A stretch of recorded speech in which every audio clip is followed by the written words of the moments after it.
नमस्कार, स्वागत है आपका इंडिया न्यूज़ लाइव पर और मैं हूं आपके साथ स्वागत से। उत्तर प्रदेश की राजनीति की जब भी बात होती है तो कुछ नाम ऐसे हैं जो चर्चा में आ जाते हैं। उनमें से एक नाम है आजम खान। आजम खान की मुश्किलें कभी कम होने का नाम ही नहीं लेती हैं और ऐसे में अभी उनके ऊपर जांच बिठा दी गई है। 106 करोड़ के घोटाले की बात सामने आ रही है। हमारे साथ हमारे सहयोगी अभिषेक जी जुड़े हुए हैं, वो आपको तमाम जानकारी देंगे कि आखिरकार आजम खान के ऊपर ये जांच बिठा देनी, जैसे कि सामने आ रहा है कि जौहर विश्वविद्यालय के 6 विभागों का तमाम पैसा 106 करोड़ रुपए उसमें लगा दिए गए, उसकी जांच बिठाई गई है। अभिषेक जी, किस तरीके की चीजें सामने आ रही हैं? क्या कुछ जांच में खुलासे हुए हैं? कितनी चीजें आपको नजर आ रही हैं? बिल्कुल, जौहर यूनिवर्सिटी ट्रस्ट से जुड़ी हुई कई सारी जानकारियाँ बाहर आ रही हैं और सबसे बड़ी बात ये है कि समाजवादी पार्टी के राष्ट्रीय महासचिव आज़म खान के ऊपर मुसीबतें एक के बाद एक सामने आती नज़र आ रही हैं और उनकी मुसीबतें और बढ़ सकती हैं आने वाले दिनों में।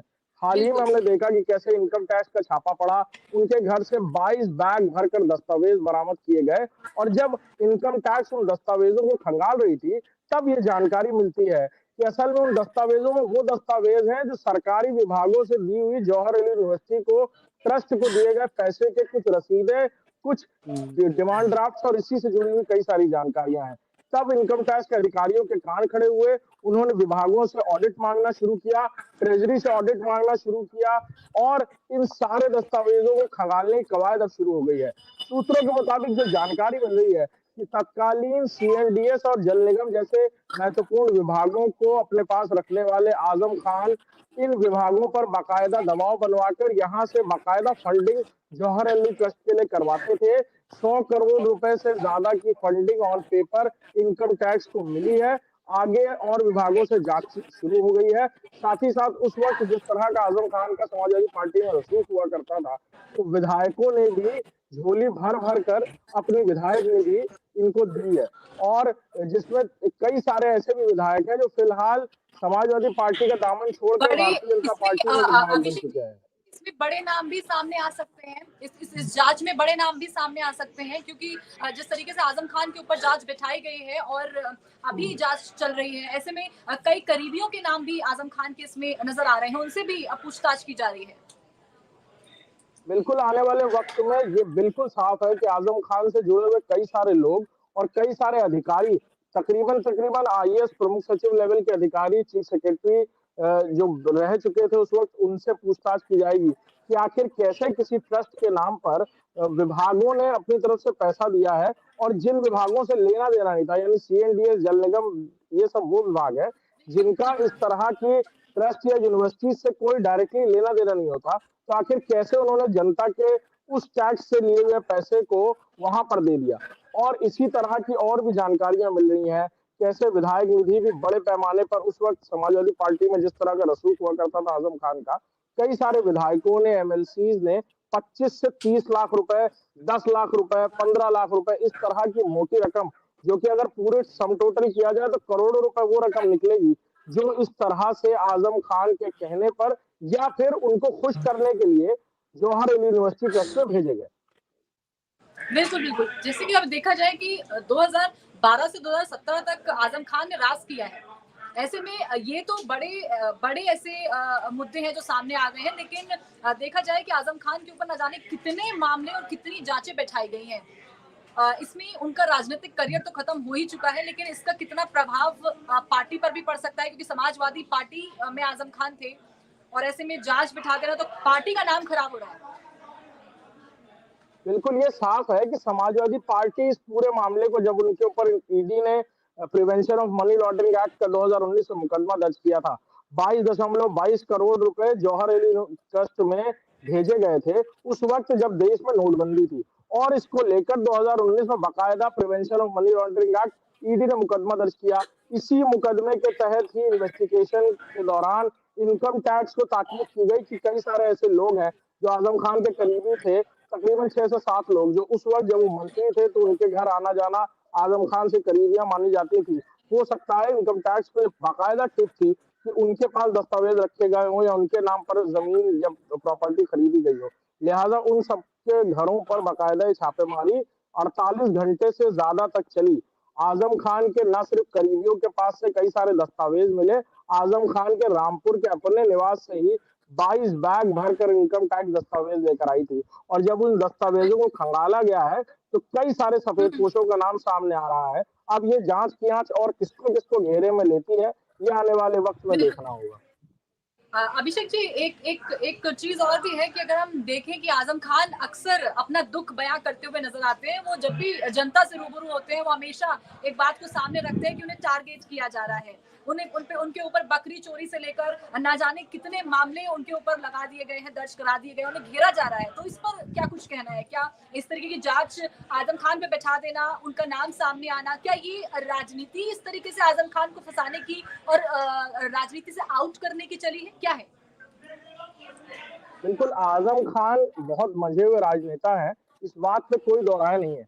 जब उनके सबूत सामने आ रहे थे और बिना एविडेंसेस के इतनी बड़ी एजेंसीज किसी तरह की छापेमारी या कार्रवाई या नोटिस नहीं भेजती हैं। लिहाजा जब आजम खान पर एक के बाद एक कार्रवाइयों के दौर शुरू हुए, तो एक वक्त ऐसा भी आया जब इस पूरे मामले को उन्होंने राजनीतिक मोड़ देने की कोशिश की। यहाँ तक कि समाजवादी पार्टी के राष्ट्रीय अध्यक्ष भी कहते हुए नजर आते हैं कि द्वेषपूर्ण तरीके से भारतीय जनता पार्टी ये करा रही है। लेकिन हकीकत ये है कि जिस बिल्डिंग की एफएसआई, जिस बिल्डिंग की परमिशन, जिस बिल्डिंग को नियमाविरुद्ध बनाया गया, उसको लेकर अगर कोई जांच हो रही है, जांच में कमियां पाई जा रही हैं, जांच में पाया जा रहा है कि हाँ नियमों का पालन नहीं किया गया, तो इसको राजनीतिक रूप देना ठीक नहीं है। दूसरी बहुत अहम बात, आजम खान ये समझ रहे हैं कि धीरे धीरे जिस वक्त उन्होंने अपने रसूख का इस्तेमाल किया था, दुरुपयोग किया था ताकत का, उन विभागों को मजबूर किया था, घुटने पर ले आए थे कई लोगों को वो समाजवादी पार्टी में ही, जो मजबूर बिल्कुल। होकर उन्हें उस वक्त पैसा दे रहे थे। और आज उन सारी बातों का खुलासा हो रहा है, तो ये अभिषेक जी, लाजमी एक है एक कि इन एक सारी एक चीजों से बात और बचने के सामने लिए उन्हें आती है कि राजनीतिक आज जामा पहनाना पड़ेगा। बिल्कुल। अभिषेक जी, अगर हम अगर इस बात पर भी गौर फरमाएं कि आजम खान ने जिस तरीके से उनकी उनकी कारनामे, उनकी चीजें सामने आ रही है, जांच बिठा दी जा रही है, लेकिन कहीं ना कहीं सिस्टम पर भी सवाल खड़ा होता है कि जनता का पैसा ऐसे कैसे कोई विधायक, कोई मंत्री, नेता कैसे कहीं और लगा सकता है? सिस्टम के ऊपर बहुत बड़ा सवाल खड़ा होता है। बिल्कुल सवाल खड़ा होता है और ये समझ में आ रहा है कि जब कोई विधायक मंत्री बन जाता है तो वो क्या कर गुजरता है। और अगर कोई वो ऐसा मंत्री हो या कोई ऐसा विधायक हो जो किसी जाति विशेष को या फिर किसी संप्रदाय विशेष को संबोधित करता हो, उस वक्त आजम खान माइनॉरिटी के लीडर थे। माइनॉरिटी में उनकी जिस तरह की पकड़ थी, इस वक्त इसी यही वजह थी कि समाजवादी पार्टी में उनकी कही हुई बात कभी कटती नहीं थी। एक बार को लोग कहते थे कि चाचा शिवपाल की बात कट जाएगी, लेकिन आजम खान की बात नहीं कटेगी। इसी बात का उन्होंने फायदा उठाया। जौहर अली यूनिवर्सिटी ट्रस्ट को लेकर वो बहुत लंबे समय तक लड़ाई करते रहे और फिर जब समाजवादी पार्टी की सरकार बनी तो उन्होंने कोई कोर कसर नहीं छोड़ी। मुझे खुद याद है कि जब जौहर अली यूनिवर्सिटी ट्रस्ट का कार्यक्रम हुआ था तो देश विदेश से मुशायरा पढ़ने के लिए लोगों को बुलाया गया था। इतना भव्य कार्यक्रम हुआ था और हो सकता है आने वाले वक्त में उसकी भी जांच हो तो उस कार्यक्रम का खर्च ही करोड़ 2 करोड़ से बहुत ज्यादा निकलेगा और जिसका व्यय विभागों ने मिलकर उठाया था। बिल्कुल, बिल्कुल। अगर हम इसे राजनीतिक आईने से, राजनीतिक चश्मे से भी अगर इसको देखें, तो साफ तौर पर इसका किस तरीके से भाजपा के ऊपर प्रभाव पड़ने वाला है, क्योंकि भाजपा लगातार इल्ज़ाम आज़म खान के द्वारा लगते गए हैं कि ये जो कुछ भी कराया जा रहा है, वो बीजेपी द्वारा कराया जा रहा है, बीजेपी के द्वारा उन्हें फँसाया जा रहा है। और ऐसे में इसका क्या कुछ बीजेपी से अगर हम देखें जोड़कर, तो कैसा नज़र आती है तस्वीर? बिल्कुल, भारतीय जनता पार्टी ने अक्सर इस तरह के मामलों में एक सीधी लाइन ली है कि जिन लोगों ने भ्रष्टाचार किया, एजेंसियों के पास जिनसे जुड़े दस्तावेज सामने आए हैं, उनके ऊपर कार्रवाई होती नजर आई है। कई कई बार भाजपा के नेता ये भी कहने से नहीं चूके कि अगर कोई भारतीय जनता पार्टी का व्यक्ति ये करता हुआ नजर आएगा और दस्तावेजों में वो फंसेगा तो उसके ऊपर भी हो सकता है ऐसी कार्रवाई हो।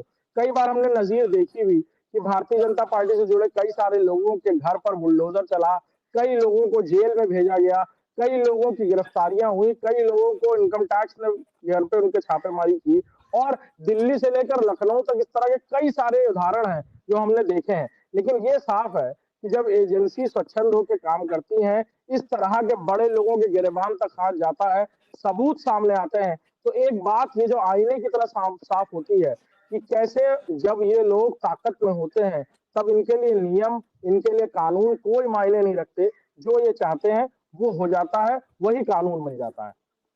बिल्कुल, बिल्कुल। अभिषेक जी, बहुत-बहुत शुक्रिया आपका हमारे साथ जुड़ने के लिए।